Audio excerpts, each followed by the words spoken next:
We got a lot to go over. All this information that you produced, George, it's fantastic. It's really helpful, and we want to get right into it. I'm on this program about a month ago. I think it was actually May 22nd with part 3.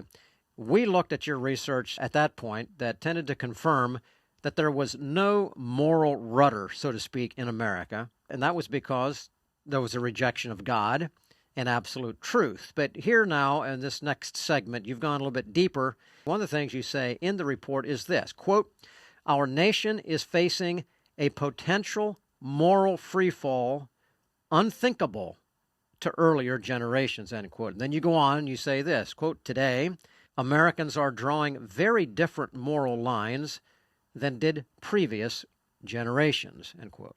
So let's start here. Can you give a brief overview of your findings and specifically answer the question, George, about America's current ideas about morality that prompted you to say our current condition is unthinkable to earlier generations? What do you mean by that?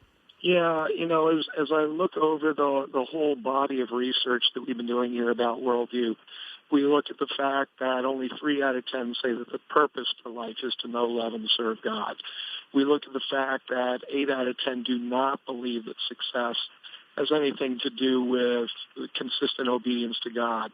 The fact that 6 out of 10 reject absolute moral truth, that most people say that they're the only ones who can know truth. Then you look at moral behaviors, you look at their perspectives on human beings, how they want to live their life and what constitutes a meaningful life. All the kinds of answers we're getting suggest that there's been a really seminal shift in the way that people understand life, understand purpose, and understand God and faith. In prior generations, there was a much more widespread theological consensus, if you will, where there was a widespread understanding about who God was, the nature of God, his character, his purposes, how we fit into his plan, the understanding that freedom does exist, but it was one at a cost and it's a privilege. The idea of judgment and the notion that the Bible provides us with a foundation for living and absolute moral truths. And then in addition to that, in prior generations, there had been the understanding that the broad-based leadership was critical for the success of our culture. And so that meant that the family really was responsible primarily for the development of morals in our minds and our hearts.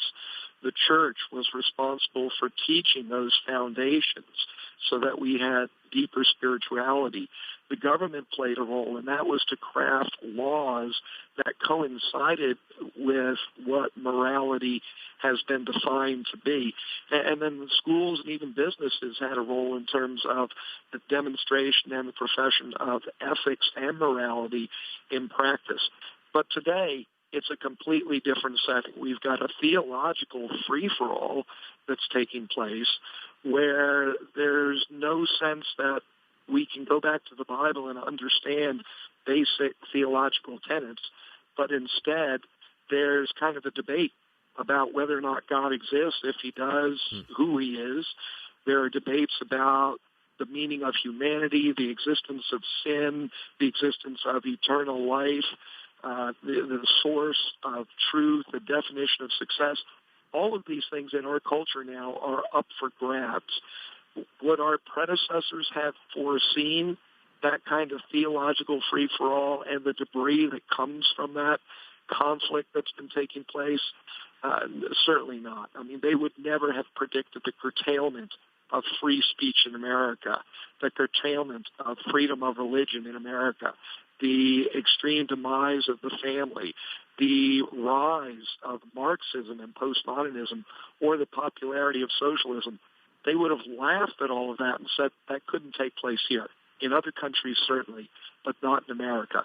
Unfortunately, that day is here.